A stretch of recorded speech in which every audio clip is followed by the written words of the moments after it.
José Luis Redondolí, felicidades. La Fundación Catalana por el Deporte ha decidido concederos su máxima distinción, el Galardón del Deporte, para un proyecto, Campeixauet Karate, que tú lideras desde Santa Coloma de Gramenet. En esta edición se han presentado 140 proyectos, todos ellos de una calidad excepcional, pero destacamos Campeixauet Karate precisamente por su gran aportación a la integración, a la cohesión y a la igualdad de oportunidades.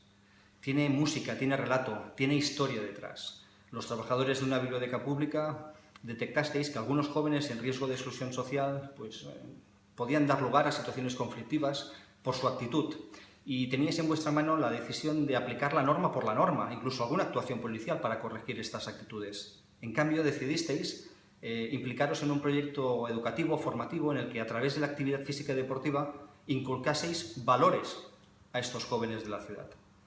Excelente decisión.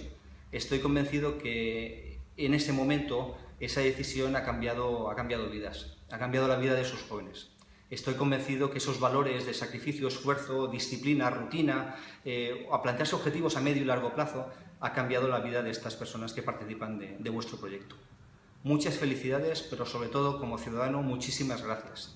Gracias por la implicación que eso conlleva, gracias al respeto que eso conlleva por parte de vuestra familia, que lo acepta y lo apoya, y muchísimas gracias sobre todo por haber tomado esa decisión en su día, de la cual seguro que no solo estos jóvenes, sino todos nosotros nos beneficiamos. Desde la Fundación Catalana por el Deporte, nuestro más sincero agradecimiento y reconocimiento.